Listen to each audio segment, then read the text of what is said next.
some of the most pertinent areas that this topic is touching on is social media, and I'll talk a little bit about that. But generally speaking, the government isn't a player in social media. These are private companies. So there's no First Amendment application to what a private company is going to do or not do in a certain case. And there have been some laws that have attempted to kind of get at that. And it remains a hotly debated issue. The internet and what happens on it is in part regulated by laws that were designed to regulate the telecommunications industry, before there was an internet, right? So what could go over the airwaves for TV, what could go over the phone lines, and things like that. And so it's kind of an odd fit. And the law is really catching up. The technology has moved much faster than the law in this area. So there's much work to be done, and it's important to remember that. Just a few months ago, at the end of May, President Trump actually issued an executive order touching on this. His motivations were perhaps less pure than and as you can imagine. I'll leave that all up to you. But basically, he was kind of fed up with running into filters on big sites like Twitter, right? Twitter, as a private company, has the right to set its own policies and procedures about what it will tolerate being posted through its servers and what it won't. And basically, there was an allegation that, or there are allegations that, Twitter's got its agenda. Facebook and Instagram have an agenda, and they filter what gets posted and what gets pushed to the top based on that agenda, which would be obviously problematic, because nowadays, as the president recognized, as the Supreme Court has recognized in recent years, the internet is very much our town square, very much what the town square was generations ago. It is the forum for people to come and publicly express their thoughts, their views, their opinions. So, the law and the courts are still very much grappling with that. Freedom of speech it's very important, but like all rights, any right, it's not absolute. It doesn't give you carte blanche to go say whatever you want, wherever you want, whenever you want to. There are limits to that, and that is important. There have to be reasonable. There may be reasonable restrictions about the time, place, and manner for which one is allowed to express oneself. But there does have to be kind of like that baseline opportunity to have that happen, regardless of those details. And as a legal matter, the courts are really only going to step in some very narrow, some very specific instances, and that may involve hate speech, but it may not. The courts have protected some hate speech, right? So it's not an automatic out of bounds if the speech is hateful, because some hate speech has been protected by the First Amendment. We've seen it in a couple of big cases, not so much recently, but the Ku Klux Klan had a case go to the Supreme Court in the late 60s, and Brandenburg versus Ohio was a big one, if you want to take a look at that. And then more recently, flag burning cases. Texas v. Johnson was in the late 80s. That protected the freedom of expression of even burning the flag, which up until that point was almost unconscionable in America. And then even at the point, it was Texas v. Johnson, because Texas was one of the many, many states that had an anti-flag burning law in the books. And so when Johnson did it at the time, that broke the law, and the case basically struck down the law as an unconstitutional limit of Johnson's freedom of speech. So while the ability to express oneself is protected, it is not absolute, right? And it's going to go only so far as it begins to infringe on others, right? So the courts are going to step in when the speech basically does, generally speaking, one of three things, or some of three things. It's going to be an incitement to imminent lawless action, a true threat, or fighting words. Okay, so those are going to be your legal buzzwords in terms of the limitations of free speech. But there can also be other restrictions, as I mentioned, in terms of time, place, and manner. And then what does this all mean in the context where we are, right, at a place like Montgomery College? So the college has an important role in the community as the true institution for a really vigorous debate, the marketplace of ideas. It is an institution of higher education, right? And that's important, right? So how speech fits in there is important, right? So the school has an interest, and any school has an interest in maintaining the marketplace of ideas, but also maintaining a learning environment such that those ideas can be respectfully debated, right? So that's kind of going to be where you can draw a line. The famous case that decided that was back in 1969. That's Tinker versus Des Moines school system in Iowa. And the Tinker kids came to school protesting the Vietnam War with the black armbands. And that was one where the administration did not want to have that kind of political issue in their school and disrupting their classes. So they suspended the Tinker kids, and the Tinker sued and won. They said, look, we just showed up with black armbands. We didn't disrupt anything. And in fact, they proved that was the case. Classes went on that day, and the court said, yeah, if they would have disrupted something, we would have had a problem there. That would have been a different story. So that's kind of where the first kind of line has been drawn kind of in the academic realm.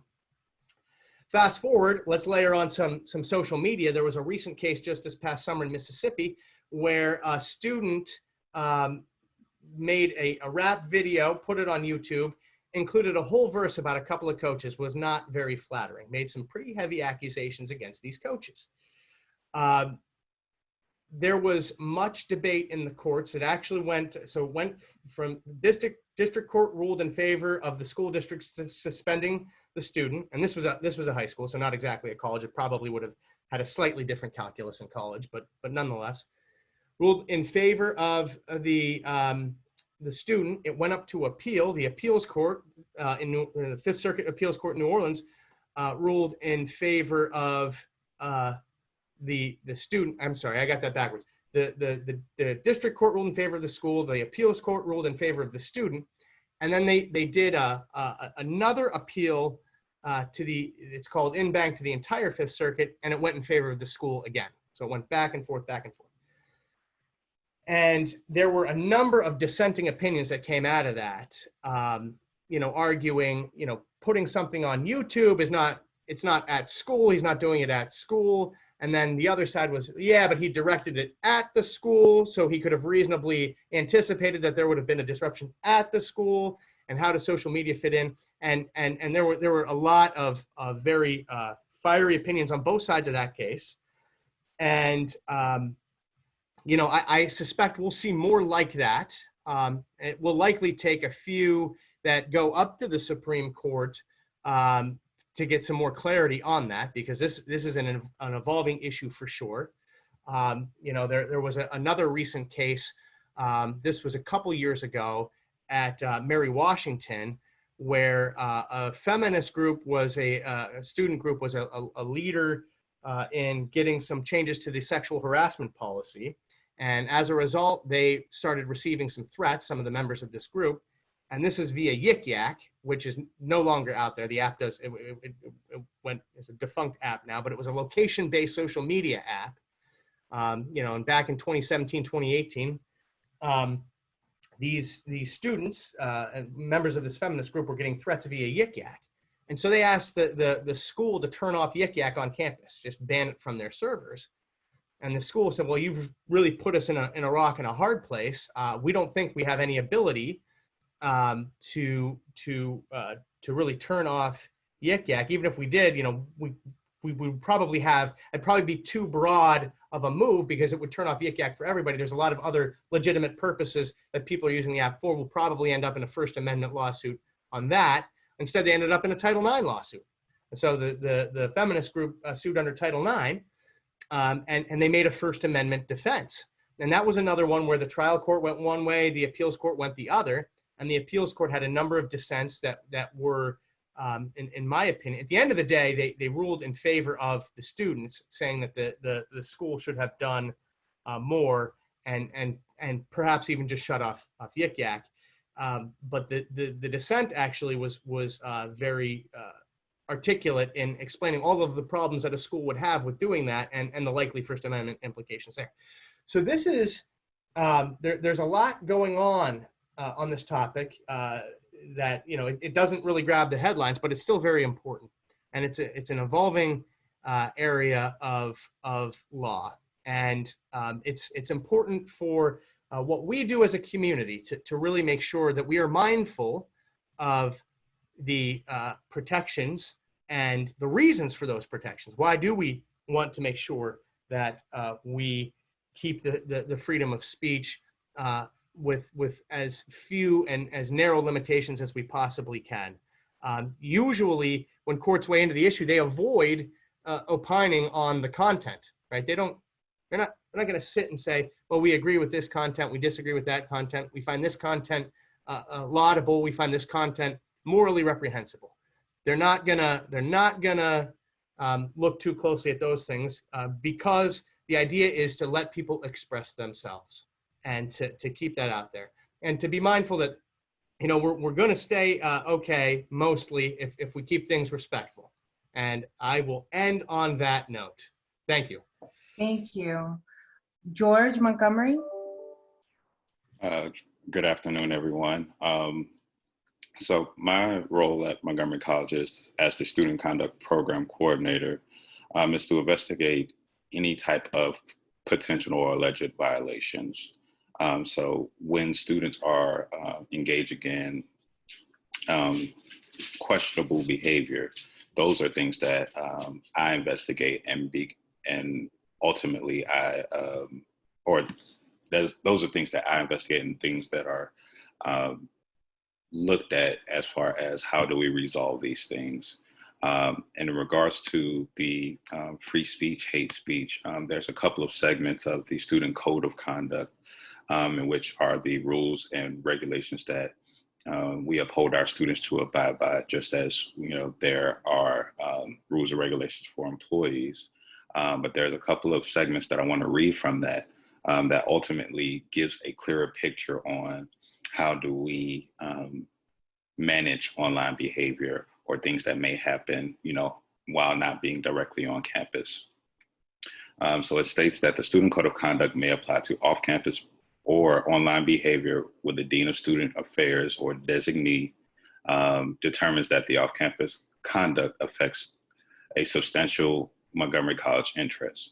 And a substantial Montgomery College interest is defined to include any situation where it appears that student conduct may be a present danger or a threat to the health and safety of others, any situation that infringes upon the rights, properties, achievements of self or others, or significantly breaches the peace or causes social disorder, or is any situation that is detrimental to the educational mission and or interests of the college.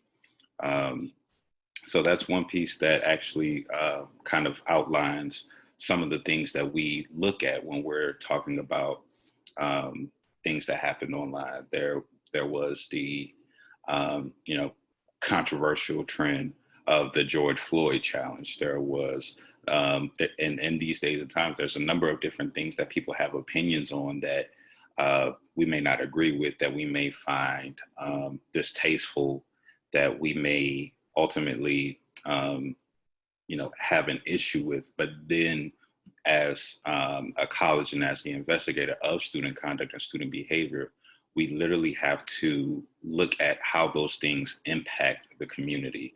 It's not just, oh, well, they said they didn't like the shoes that I wore today online, so now I think that's hate speech. It's not just that simple. It has to be a very strong impact on the campus community. One of the things that I've always said is, if you have a question about it, still report it regardless of the outcome. Now, there are certain things that you won't be able to know and we won't broadcast, because a part of student conduct investigations is, confidentiality when it comes to their educational record. But we literally look at, what was said, how has it impacted not only the student who reported it, but are there other reports? Does the student have a history of any type of, violations? How can we resolve this in a way that is beneficial for both the complaining student, as well as provide the education to the student who, may have said some things that are questionable. There's been incidents that has happened across the country, at Harvard, Clemson University, University of Colorado, UNC, other institutions where, things that are posted online has resulted in students not being able to continue at that institution.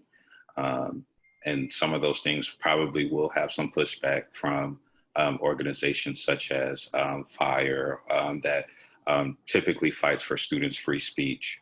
However, when we're looking at those things, we can't be afraid of how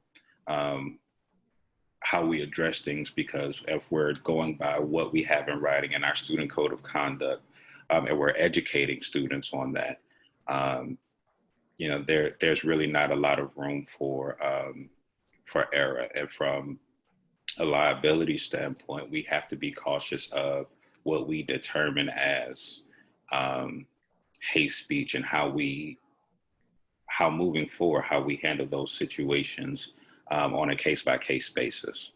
So I think, Santo, you touched on a lot of it, talking about the case law and how those things have kind of shaped the disciplinary side of how institutions handle cases, from student conduct to Title IX. Those cases, have kind of all shaped the way that, we operate and process now. So I look forward to, being able to provide some education during this session in regards to how our conduct process works. Thank you. Dr. Bonaparte? Hi, good afternoon. Good afternoon. I just want to say first, thank you to Student Affairs and Office of Equity and Inclusion for allowing me to be on this panel today, and for everyone that joined us. A little bit about me. So my background, I am the interim director for the Part-Time Faculty Institute.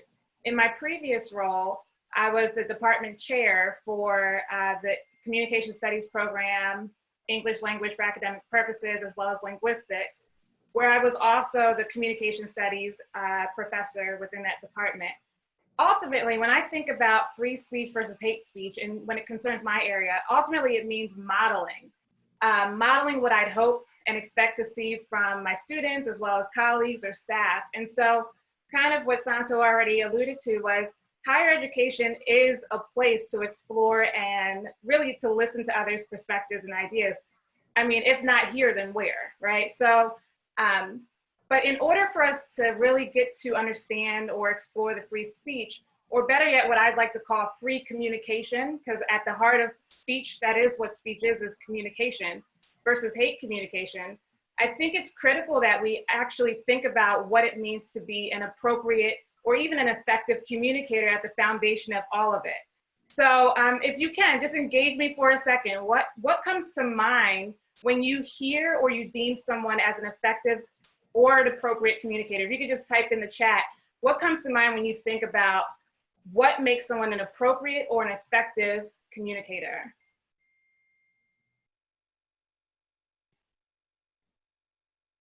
It could be a couple words. Is it how do you know? Okay, so I see good listener. That's great.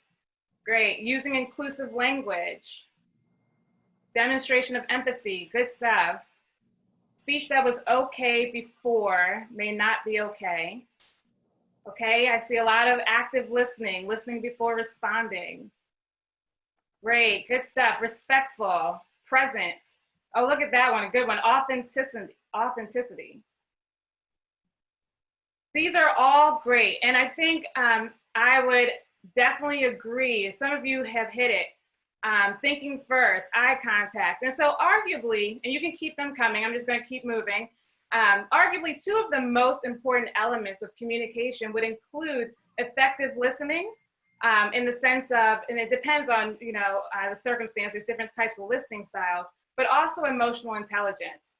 So without going too deep into one of them, listening in essence would entail the ability to ask clarifying questions, really being able to check your understanding or correct your perception, as well as taking and being actually present in the listening process without listening for the sake of responding. The other piece now would also be the emotional intelligence. So when we talk about emotional intelligence, it's one, your ability to understand your emotion. Two, your ability to not only just understand it, but to manage the emotion and not just succumb to all the feelings. And then three, being sensitive to others' feelings in a sense of empathy. So to be emotionally unintelligent is ultimately a dangerous place to be in, because you'll notice that this is the space where the person succumbs to all their feelings they're experiencing in that moment. You may see that they melt down, they may have a true meltdown, or they start misrepresenting in the sense of they go on rants whereby overlooking and misrepresenting research, logic, facts, and reality. So at this point, the conversation is basically unproductive. It's almost a wash. The caveat here is, though, that we all listen and verbally communicate through filters. When we talk about filters, these filters are based on previous experiences, values, our beliefs, even culture. So recognizing that every culture's understanding of or view of free speech versus hate speech is going to be different. So, and then the other piece is we also listen through filters such as biases and stereotypes. And so every time we talk about this in the class, folks will say, oh, well, I don't have any stereotypes. Everyone has a stereotype. Some folks will try to argue and say, well, my stereotype is not that bad. It's a good stereotype. I don't subscribe to good or bad stereotypes. A stereotype just is. And so when we talk about stereotypes, we're talking about a widely held overgeneralization of a person, groups of people, or a thing. And if we don't check the stereotype and acknowledge that we have it, it could then lead into prejudices, where now these prejudices are preconceived opinions based on the stereotype that is no longer based on reason or even experience or expertise. And if we still are not being mindful of the influence of that stereotype, it can then lead into discrimination, where now it's the unjust action or treatment of that prejudice. Based on that prejudice. So I say all of that to say, no one is born hating others or engaging in hate communication. All of that is learned. So we learn our biases and stereotypes. And so if we're able to learn them, I feel like we also have the power to unlearn them after we actually acknowledge that we have the stereotype.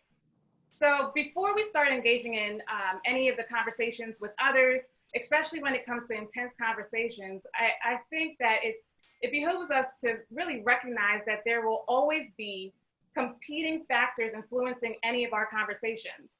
So it is ultimately up to the individual to do the personal work of understanding self in the form of where or how did I come to these conclusions, what biases am I holding, how has my values or how are my values influencing my communication encounters, regardless of the platform, whether it's on social media or in person. So things to think about.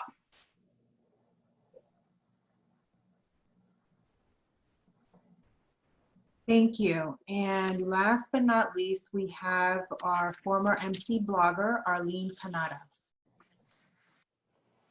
Hi, everybody. My name is Arlene Kanata Seed, and I'm very pleased to be part of this panel today. Thank you so much to the organizers. I think it's an extremely important topic. Free speech, and not just in verbal speech, but also the other ways in which people communicate. And I believe that it's very important for us to be able to be open to all of those other means of communication. So in the example of Montgomery College, we talk about artistic freedom. We talk about the ability to be able to communicate. I'd also like to open this up a little bit to other forms of communication, such as artistic freedom and the freedom of artists of different levels, whether they be verbal, whether they be visual, whether they be regarding with music or other ways of communicating. And so I was hoping that we could speak a little bit about some of these other ways to use images. Jeanette, is it possible to bring up the slide with some of the pictures? It's at the end. I just wanted to give an example of some of the things that I've learned and how I have been trying to use nonverbal communication, but more the communication of images to show another aspect of life. I hope that you can see some of these images. I'd just like to talk about two of them. We can just go back to that. Jeanette, can you return to that image?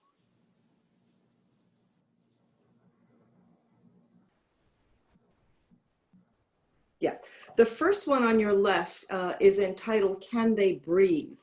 And I think you'll all recognize from George Floyd's, this was a direct relationship to the horror that had happened with George Floyd, and he's speaking, "Can I breathe?" Well, in this depiction, you have the police in riot gear, surrounded by tear gas, which they have spewing forth onto the very peaceful protesters. And you wonder, what are the police saying? What's in their minds at the time? Are they thinking, can they breathe? Meaning, are we using enough tear gas so we can prevent them from breathing? Or are they saying, oh, what's going on here? So if you look at it, I'd like to know a little bit more about what's going on within the minds of sorry, Jeanette, they're saying they can't see the picture. Can you bring that back up, please? Is that possible?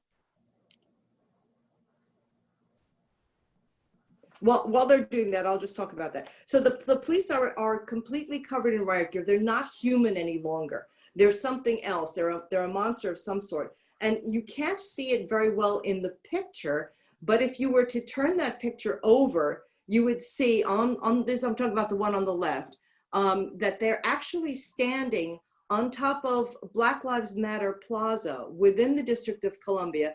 And you're not meant to be able to see it very clearly here, but if you were to turn the picture upside down, which you can't do, you would see BLM painted on the actual street in which they're standing on. The police are actually trampling on that. And it's a metaphor for them trampling on the lives of individuals in our society. The second picture, the one in the middle, again, I hope you can maximize that a bit on your screen, and maybe I can describe it to you. It's an oil painting of the White House. And the White House is painted in such a way that it's an illusion, because in the point of this message of this painting is that the White House is really an illusion. It's vacant. Superimposed on top of that with chicken wire, which was chosen for that specific purpose, and surrounding the White House is the wall of protest. And this is the wall of protest, the actual wall of protest that happened in the District of Columbia a couple of days after that horrible killing, where each of those little images up there is a hand-painted sign reflecting one of the images that I saw either in person or on watching this on TV. And each of those messages is real, whereas the illusion behind it is not real. It's just, you know, like the protest house. And then finally, the one on the right is more a reflection of the alienation that people are feeling in society today, the loss of contact with others, and the feeling of being so alone and wondering what is ahead in the future. It's an uncertain future. And it's just a reflection of that sort of angst that's happening right now in so many of our lives. And so I was wondering, what type of a venue would be appropriate for many of the students, for the faculty, and for our community to be able to come together and to be able to communicate some of these messages in a respectful way, but in a way that really expresses the types of angst and the types of horror that many of our students and our faculty and members of the community are experiencing right now. So I thought perhaps to bring this up as an option to us to find a way as Montgomery College, how we can start to get more of these messages out to the larger community. That's it. Okay, thank you, Arlene. So one of the questions that we have for the panelists, which I believe most of you touched on, was when does free speech cross the line into hate speech? But if someone wants to say a little bit more on that, any of our panelists? Sure, I'll take a swing for that. So from a legal perspective, there actually is no one cohesive universal definition of hate speech, but most definitions of it are going to have some sort of statements such as, and I'll just use the Black's Law Dictionary, which is hate speech is speech whose sole purpose is to demean people on the basis of race, ethnicity, gender, religion, age, disability, or some other similar ground, especially when the communication is likely to promote violence. Most places that attempt to define hate speech have some aspect of each of those things in it. There are different ways to spin parts of that. But usually hate speech is going to be speech that is targeting people for bad reasons based on immutable characteristics. And, you know, in America, our you know, First Amendment right, our freedom of speech it's strong, comparatively speaking. There are many places that do prohibit certain types of speech for a variety of different reasons. You know, in Germany, with their experience with the Nazi Party, you know, 80, 90 years ago, you know, they have a different view about what kind of speech they're going to tolerate as a society, right? They learned some different lessons for different reasons. Okay, so they have a different perspective on that. Many other countries do. We don't have those kind of same restrictions. That's going to end up meaning that sometimes we're going to feel kind of uncomfortable about certain things, right? Because we err on the side of speech, generally speaking. You know, and this is also one of the reasons why some hate speech is going to be protected by the First Amendment. But we do need to be mindful that, I mean, think about the whole concept about the term hate speech, right? If the basic premise is to make a certain person or group of people feel bad or feel less based on something beyond their control, I mean, just think about that for a second, right? And if you kind of absorb that and you know, as kind of like a guidepost for about how to express your ideas or your principles in a manner that is better, useful, more effective, I would suggest. That's a helpful place to start. Yeah, I'll add to that, because similar to what Santo's saying, in the sense that putting yourself in the person's shoes and so forth, oftentimes what I find is people think that hate speech is hate speech because it makes other people feel uncomfortable, and that's the sole definition of, you know, for them, of when it crosses the line, is because it makes them feel uncomfortable. However, I would also offer that that may not be entirely true, partly because speech in general, free speech, can do the same thing of making people feel, right, uncomfortable. So for me, free speech crosses into the hate speech when it's no longer being used, when your communication is no longer being used to promote understanding or unification for the sake and progress, I would say, for all people. Rather, the hate speech is now seeking to kind of promote discord. So whenever the communication no longer is being used for the sake of unification or unity and progress for all, that's when I'm saying, for me, that's now lending itself into the realm of hate speech.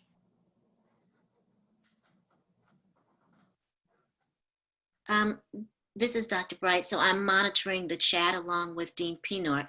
And a question did come up that's actually a really good follow-up to this question, and it's geared, I believe, specifically to Santo. Earlier, you mentioned some cases where the courts actually upheld free speech or hate speech. And the question is, please, or can you share specific examples of where hate speech was not supported and where it was not allowed by the courts? Yeah, sure. So anywhere you're going to have a situation where the speech is deemed to be a true threat or fighting words or something along those lines, an incitement to imminent violence, the courts aren't going to protect that speech. So for example, I mentioned Brandenburg versus Ohio. So that came to the fore because Clarence Brandenburg, a Ku Klux Klanman and general all-around awful human being, invited a television crew from Cincinnati to come film one of his Klan rallies, where he got up and he said Klan-like things, and we should go back to Washington and march and take back the country for the white man and all kinds of awful things. And the television crew filmed it and aired some of it on the news. Okay, so he was prosecuted for attempting to incite violence, and there was no imminent threat, because standing in a field in the hills outside Cincinnati is not an imminent threat on marching on Washington. Now, if he had been standing at the gates of the White House with a mob of armed men behind him, different story, right? So the first case where the fighting words doctrine was kind of adopted was actually back about 100 years ago, Chaplinsky versus New Hampshire. And it was actually the case of a Jehovah's Witness who was standing on the corner doing his thing, as you see them do today. Same type of deal, okay? And a police officer in the New Hampshire town where he was said, Mr. Chaplinsky, you can't be doing that here. You need to move along. And Chaplinsky said, I don't think so. I can do what I want, and tried to fight him right there. And basically, he was obviously arrested. And Chaplinsky said, listen, I was exercising my right to free speech on this public corner, and it did not meet the appropriate time, place, and manner limitations. And so the court said, no, you can't threaten to fight a police officer to protect your right to free speech. Back to jail you go, Mr. Chaplinsky. So, and then, from there, that's kind of where the doctrine developed. But that's kind of where you draw the line. So for example, like an imminent threat, what's an imminent threat, right? So if I come out of class and I say, oh my God, if Professor Smith assigns us one more 10-page paper, I swear I'll kill him, right? Is that an imminent threat? Probably not. But if I say that and then show you a gun in my backpack, yeah, different territory, right? So that's kind of the line in terms of what's imminent, what's an actual threat. Rabble rousing in the hills outside of Cincinnati isn't gonna meet that definition. Even as hateful as that speech might have been, that's not gonna cut it. It's not imminent. It's not a true threat, right? There's nothing to suggest they're actually gonna do it, right? So you need to have a little bit something more than the words themselves, because again, the Supreme Court doesn't want to discuss the content, right? They're more interested in what the impact is going to be. Again, looking at the line of cases that stem from the Tinker case, is there an actual impact, an actual harm to the learning environment? No? Well, then too bad. Deal with the armbands. So there's another question. It says, this was sent to me privately, can any negative or demeaning post be considered hate speech, or does it have to be specific to a group of people? So usually, hate speech is going to be linked to some immutable characteristic, right? Such as your skin color or where you were born or something along those lines, or a protected status, something that we all agree we're not going to touch, like where you go to church or synagogue or whatever, where you worship. So there are there's a number of different ways to define what is hate speech. What type of speech are we willing to tolerate? When does it cross the line? That's going to vary from forum to forum, as we see. What the First Amendment does is it provides the baseline, okay? And things are going to develop from there, depending on where you are and what you're saying. So, that's going to be a very specific analysis. And things could fall under the definition of hate speech. That might be protected by the First Amendment, might not. But generally speaking, for our purposes, the kind of three legal buckets that we're going to fall into for limitations on hate speech are going to be whether they include some imminent incitement to lawless action. Let's go burn this down. And then people start flipping over cars and lighting them on fire, right? That would be an incitement to lawlessness that would not be protected by the First Amendment. A true threat. If the administration makes us come to school one day longer this semester, we are going to puncture every tire of every college vehicle, right? And then you're standing there, with knives by the tires, right? That's going to be likely considered a true threat, or true fighting words, like Chaplinsky asked the cop to throw down right then and there, right there on the corner, right? To use the hockey analogy, you drop the gloves, right?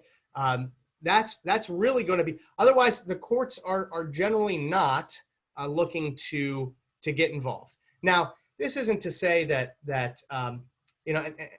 and I should mention that courts struggle with this, and it's hard to predict, and they don't always get it right. Well, let's keep that in mind too. There have been cases where the decision has gone one way and gone through the appeal system, and then another jurisdiction is going to say, no, we don't like what the result of that is. We're going to go in a different direction.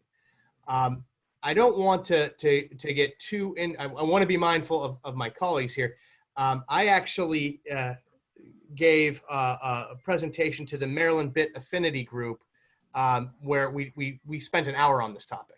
So I want to make sure that I'm not taking over, but I can go on different recent court cases for a good chunk of time. And if you want to talk more about that, I'm happy to do that.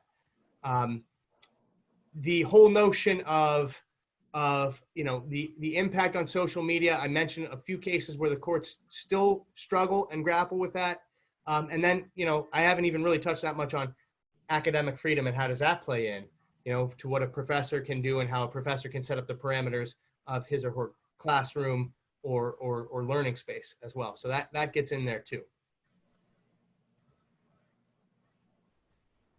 Annette, you can probably move on to the next set of questions. Okay, the next question is, what should students do if they feel disrespected by a student or other member of the college community? The college community is faculty, staff, and administration. So in the event that students feel disrespected or deem something as or something that they may find offensive, they should report it, and we will follow our proper protocol of an investigation. What that investigation looks like is we will review what they have submitted, meet with that student, and discuss what possible resolution can take place.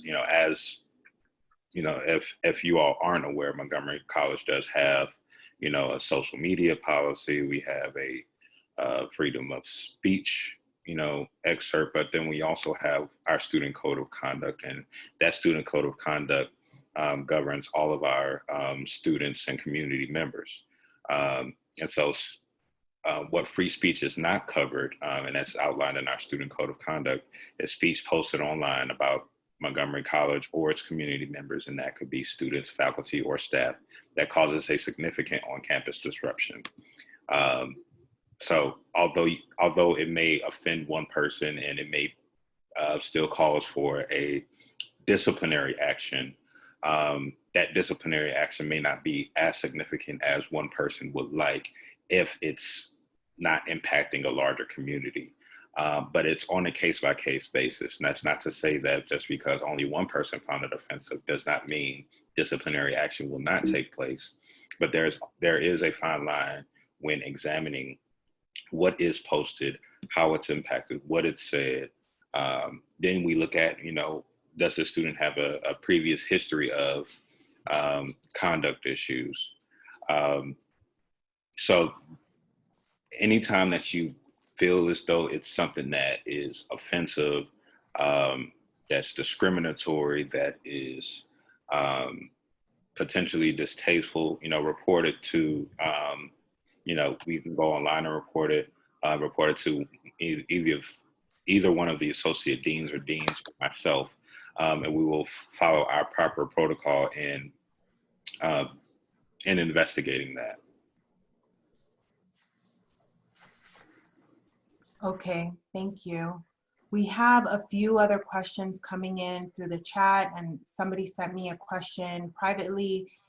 Could you ask panelists who at MC decides what hate speech is and who is going to monitor the students' social media?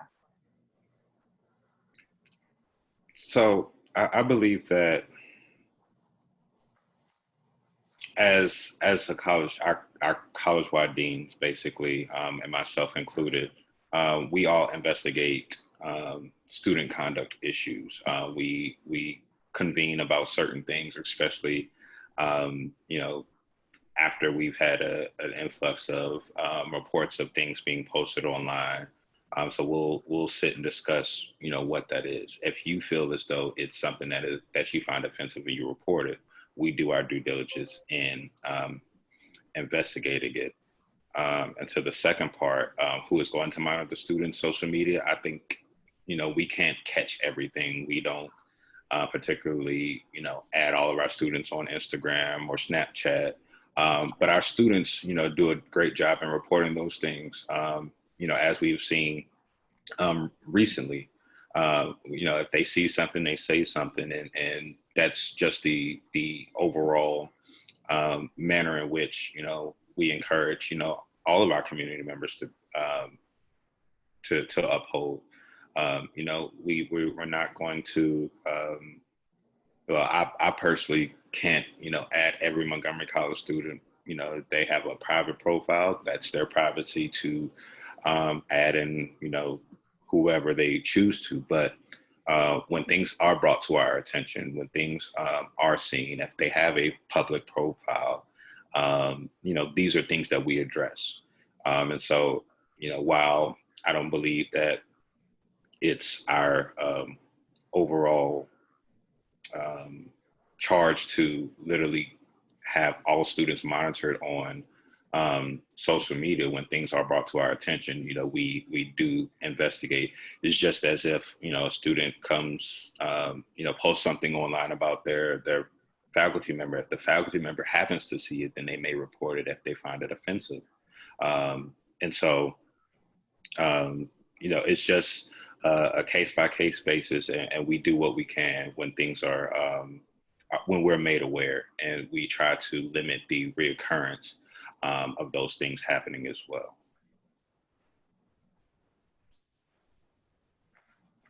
Okay, great. Dr. Bright or Marcus, are there any other questions that are coming up? There's a lot of questions coming up. But what is academic freedom? Does it mean that professors can say whatever they want in the classroom, even if it is offensive to some students? So I was wondering, go ahead, Santo. Oh, I was just going to mention that although the legal threshold is, the limits are narrow, that doesn't mean that we have to tolerate, anything, anytime, everywhere, right? Because we don't, right? That would be mayhem, basically. We do have an obligation to our students to provide a learning environment that is conducive to learning, right? So we do limit things, and then on top of that, from my perspective, employee and labor relations, we are also paying people to get some work done for us too. So when they punch in, they're on our time, not theirs. So there's a whole other realm of analysis when we're talking about free speech and First Amendment protections for employees and what they can do when they're on the clock as opposed to what they can do when they're not. And that's a whole other line of cases, Garcetti and Pickering, that talk about what a public employee, what their obligations to their employer are when they clock in versus when they clock out. So it's also useful to keep in mind. But we have an obligation, right? The whole reason we're here is so that our students can learn what they signed up to learn, right? So we have an obligation to put that at the fore, okay? And so we don't have to, and no college or university does tolerate freedom of expression everywhere, every time, all the time. So I don't want to make it seem like you know, it's a free for all because you don't, and reasonable limitations. You know, the college has them. George did a nice job of explaining some of them from the student side. You know, there are a number of policies regarding employee conduct that are you know, available to view on a website as well. You know, a half a dozen or so that speak to it. So, you know, there is a baseline of decorum that, you know, we should keep in mind. You know, you know, I started by saying, you know, these are our rights, we have to assert them. That is true, but that doesn't mean you need to assert them in everybody's faces at every chance you get, right? You need to do it in the appropriate manner. And so our policies and procedures speak to that as to what's appropriate when and where. And that would be the first place I would look if you have a question regarding, you know, what can I do, what should I do in this situation. Academic freedom is another variably defined concept. You know, it's going to change from institution to institution. It also does not, it is not an absolute right for a professor to do whatever it is they want to do in a classroom. But it does mean that a professor may address difficult topics, hot button topics, uncomfortable topics, and that's going to be okay. They may use language or images that might be upsetting to people, but if it's done in an appropriate manner, okay, that's generally going to be consistent with what we're here to do. Okay, there are ways to, there's almost always, no matter what you're trying to do or where you're trying to get, more than one way to do it or more than one way to get there. And some ways are going to be better than others for a variety of reasons. So being mindful about and respectful of all of the factors that are at play, of the fact that we have students from hundreds of different countries coming to our campus every day, or now logging on to our Zooms every day, right? And being mindful of, you know, what might fly in one place certainly does not in another, right? These are all considerations that you know, professors need to take when they're designing their curricula. And I would say that, you know, it is true that the professor does get to set the tone and you know, design the class to a large part. But I would also suggest it's a pretty lousy professor that sets a tone that doesn't resonate with his or her students, right? So there is an obligation to be mindful on that front. It's a balance, and that's part of a professor's job to appropriately strike it.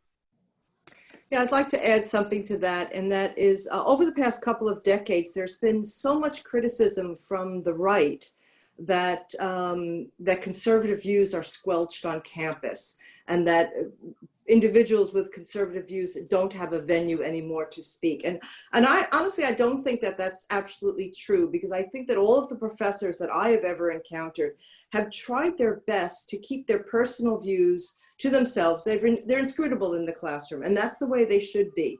They should be able to provide an enabling environment in which criticism and different viewpoints are not just allowed, but are welcomed. And so I think when I hear that criticism, that's never been my experience. And I'm wondering if anybody at Montgomery College has experienced that, because I certainly haven't.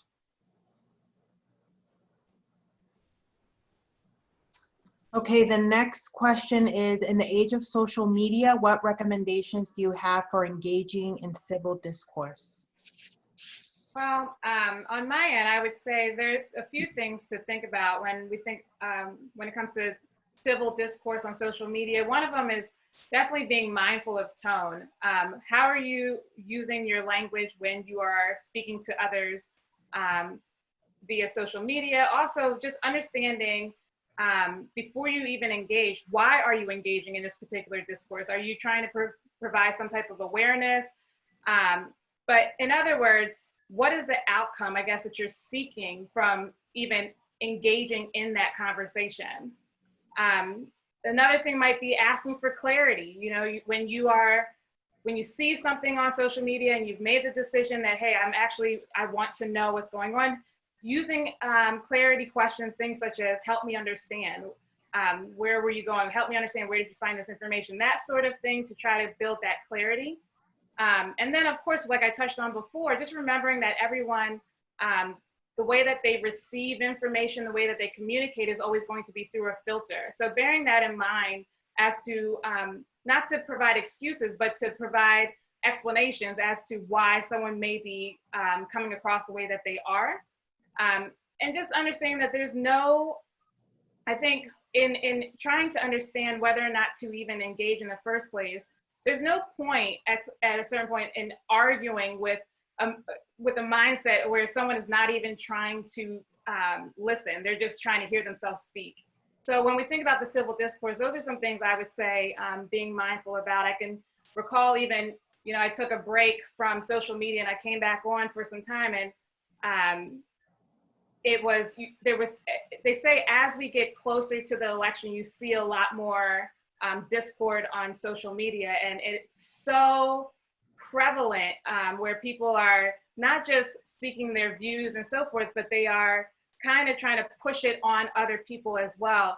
And so I think one of the key things to be mindful about is just bearing in mind, why are you engaging? And if it's, at least on my end, when I got back on, it was partly engaging for the sake of wanting to understand the different perspective, but also wanting to educate on another perspective. And if I felt as though that person was open to that educational process, then sure. But I think one of the key things is trying to understand, why are you engaging, and then going forth from there. Thank you. There was a question that was sent to me privately. Is there a distinction between private speech, which may be revealed to the public, but which wasn't intended to be made public, and a statement which was made in a public forum and intended to be accessible by a large group of people? The question goes both to the legal issue and also to college policies on offensive or hate speech. So the question is there a distinction between private speech? Yeah, so the answer is that's going to depend on a number of factors. Unfortunately, it's unsatisfying there, just out of the gate. It's really going to depend. So from a legal perspective, the question is going to turn on whether or not there was a government or other type of limitation that was going to be appropriate under the established principles and philosophies that the law and then the case law have set forth. So that, you know, probably, I mean, it really depends. Probably not, but possibly. In terms of our own policies and procedures here at the college, it's really going to depend on what impact it has on the college community, right? So, and intent will be a piece of the analysis for sure. If this accidentally got out and it wasn't intended to do so, you know, that may or may not weigh in favor of, you know, mitigating the impact or the repercussions. But really, it's going to the more important thing is what impact is it going to have?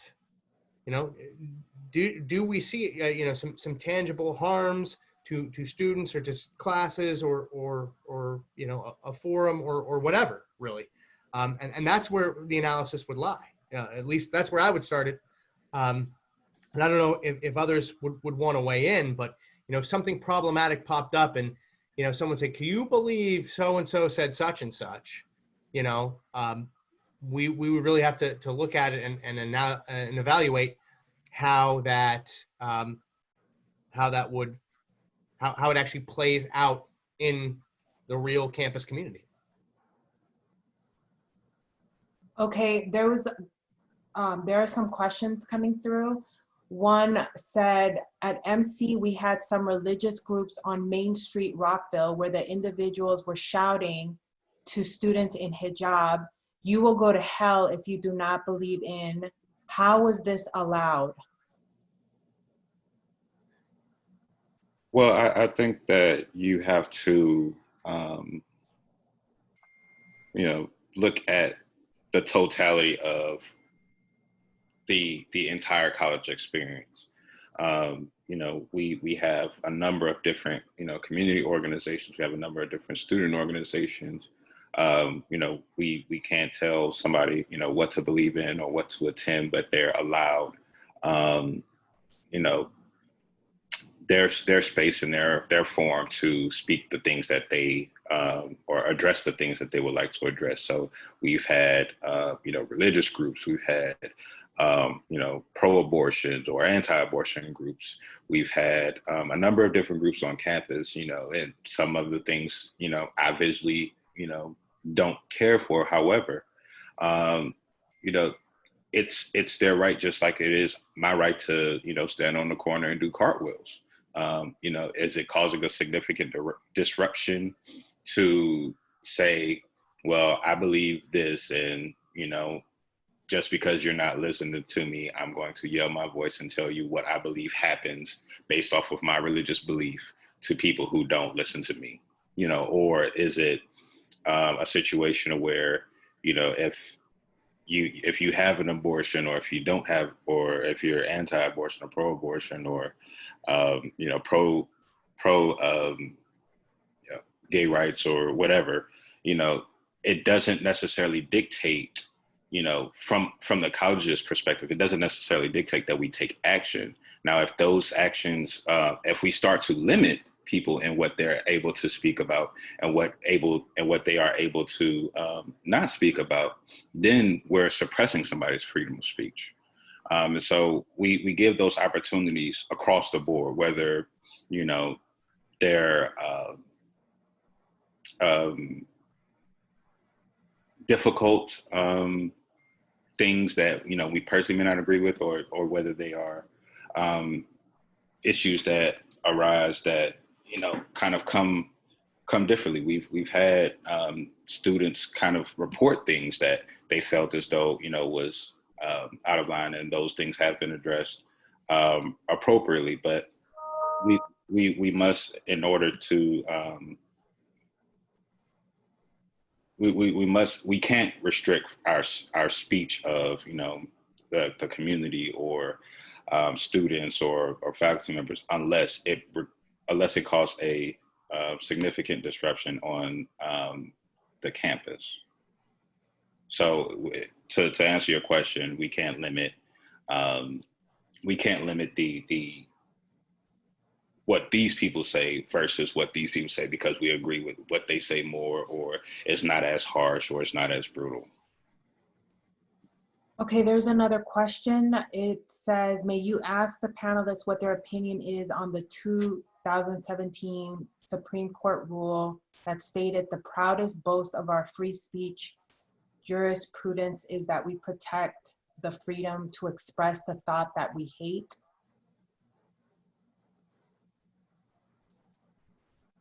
Yeah, so that's it's a little bit of the justice patting himself on the back on that one, saying, look, I am so you know, above board, and that I'm willing to be so open-minded that I will rule in favor of something that I hate. If I recall correctly, there was a fairly big First Amendment case came out of the Supreme Court in 2017, which was out of North Carolina. North Carolina made it illegal, and this may or may not be the case. I don't know, but it bears, it's worth mentioning. North Carolina made it illegal for registered sex offenders to join social media sites where minors may also join. So, for example, Facebook. And the court struck down that law as an overbroad limitation of free speech, because you know, Facebook has such a big forum used for so many different things. They couldn't just cut off such a widespread, ubiquitous means of connection without something a little bit more narrow. So you know, that is that is part and parcel with you know, a lot of these rulings that the Supreme Court has made over the years, over the decades. You know, the Texas versus Johnson opinion, the majority opinion, was written by Justice Scalia, who would have been the last guess that would have upheld the rights of someone to burn the flag in public. He's noted for his conservatism. So I think it's one of those things where, you know, the justices are making it a point to say that the principle is more important than us or our own opinions, even we lofty Supreme Court justices. You know, and to add to that, I think what was interesting, I came across some research from the Pew Research Center, which they conducted a survey and found that the following percentages when it came to the following percentages of for people who agreed that people should be able to make statements that are offensive to minority groups publicly. And they broke it down by, for example, the Middle East, 24% agreed, Asia Pacific, 27% agreed, Africa, 36% agreed, Europe, 46% agreed, Latin America, 50% agreed, and then the US at 67% agreed. So I guess the information, I guess that question for me related to that in the sense that, you know, there are going to be folks out there that feel that their opinions, their statements, regardless of how offensive and so forth, shouldn't be restricted by the free speech. Okay, another question is, what role does social media play in preserving free speech and promoting hate speech? And just a reminder, we only have about 9 minutes left.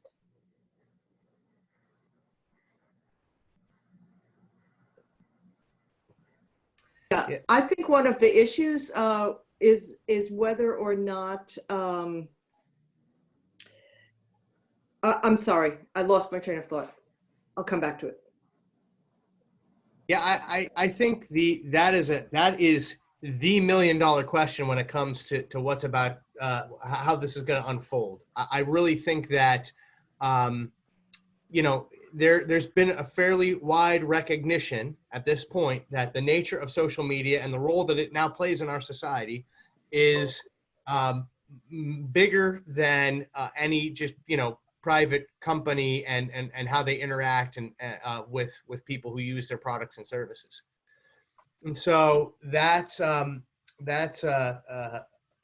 something that has been grappled with, you know, and only will continue to be before there's some clarity. You know, the fact that, you know, the president had to issue an executive order clarifying how certain laws and regulations were going to be imposed on some of these big forums, and he specifically mentioned Twitter, Facebook, Instagram, and you know he is the Twitter president, right? You know, so that's kind of like his thing. So where this goes, what role they'll play, I mean, social media will absolutely play a role in the free speech discussion without question. And how we create as a society, what we're going to let a private company do and influence these different forums, it's an important question. It's an important question.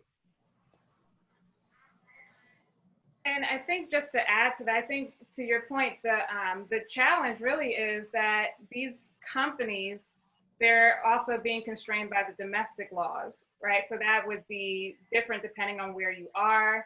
And just, I think when I think about the role that social media is playing, I just go back to the fact that it does provide the opportunity to be able to read or listen to other people's perspectives if one chooses to, similar to, you know, when we think about our news choices. And so it provides that opportunity to listen to other perspectives, but at the same time, like I mentioned before, social media does magnify the discord, especially in times during like this, where we're getting closer to the election. And so with all of that, bearing all of that in mind, it becomes a challenge of trying to figure out what role social media will play, because it plays so many different roles, and it can't, when it comes to the censorship, it is hard for the challenge with social media censorship is just that the task of deciding what to censor and how.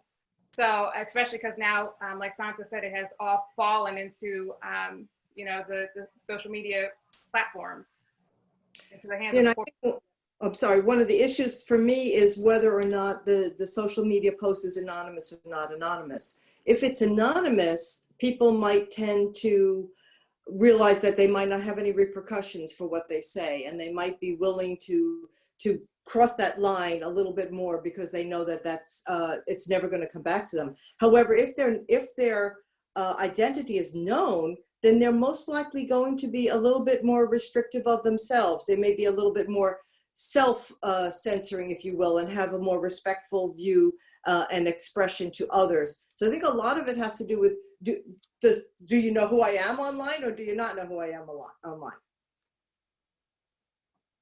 Okay, a student asked a question about an experience she had with a professor where the professor made some negative remarks about immigrants, and she felt very upset, and she went and talked to the professor after class, and the professor apologized, and she's wondering, was this the correct way to deal with this matter?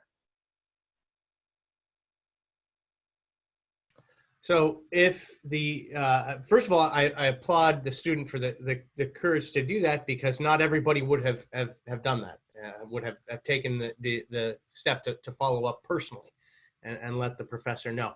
To the extent that the professor's response was, satisfactory, was what you were looking for, then I would say that is a fine approach, to let the professor know, hey, you might not have realized what you said did to me. Let me just inform you on that. And so that's that. There's nothing wrong with that. Sometimes those situations might call for a little bit more action or advocacy, and that might be okay too. And we can do that. We can certainly do that through a number of different channels. But as far as a way to directly address and confront a situation, if you feel comfortable doing that, then that's usually a fine thing to do. Particularly if you do so respectfully, that's usually going to be a fine approach. Anyone else? Yeah, I agree with Santos, but I also want to make sure that we note that any report that is submitted, that due process, must take place. I know oftentimes, I will receive a report and somebody say, like, I submitted a report, I want this student out, but, this student has a right to a due process. And so it might not necessarily be the end goal that you desire as far as an outcome goes. But, we must ensure that we follow, what our protocol is in providing, or taking any type of disciplinary action when it comes to students or reports that are concerned, or even, faculty and staff. Okay, we have time for one more question. And somebody said, would you call remarks like all lives matter or white lives matter as hate speech because they are counter movements of Black Lives Matter?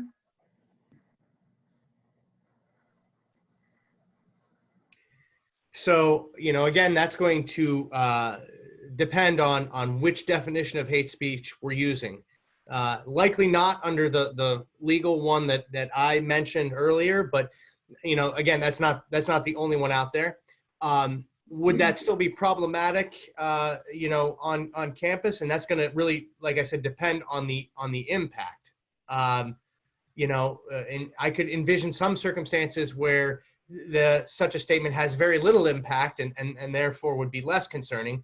And I could also envision circumstances where that's pretty inflammatory and has a pretty big impact, and then we would probably have a problem. I think George would probably, agree to some of that. And maybe you have some more specifics. Maybe you've actually dealt with that one. I have not encountered that just yet, but maybe you have. I don't know. Yeah, I think it really matters on the situation. If there is, a group of students who are, having a forum, some type of, Black Lives Matter forum, and another group of students show up and, they're saying all lives matter, or, blue lives matter, or whatever the case may be. And then that incites, some type of disruption. That's a completely different thing as opposed to, just walking around or just, posting, all lives matter, or, white lives matter, or whatever the case may be. So I think, the time, the place, the context in which things happen all plays a major part in, kind of how we decipher what's going on. And so a lot of this is not just, black and white. It's really a lot of gray area, and, the details kind of shape the way that we address things, or the way that we can resolve issues. So anytime that there are some questions or concerns, just feel free to reach out to somebody, and we'll get you the answers that you need in regards to addressing these types of situations. Thank you. I think we've run out of time. I'd like to thank our panelists for sharing with us all your insights and your expertise. If anyone else would like to make some comments, now is the time. It's already 1:30, but maybe a couple of more minutes. I would like to just say something quickly. First, thanking everyone for their engagement. This has been a really great discussion. I want to remind you that there's a really robust chat that's happened during this presentation. Kevin Long, thank you for putting out the policies that relate to these issues. That's critically important and very, very helpful.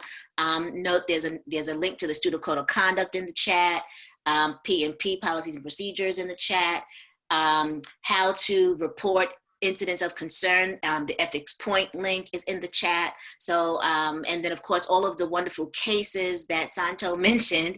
Marcus was great and was able to find links to those cases. So lots of information in the chat. If you'd like to save it, you should definitely do that and refer to these helpful resources as you continue to ponder this important topic.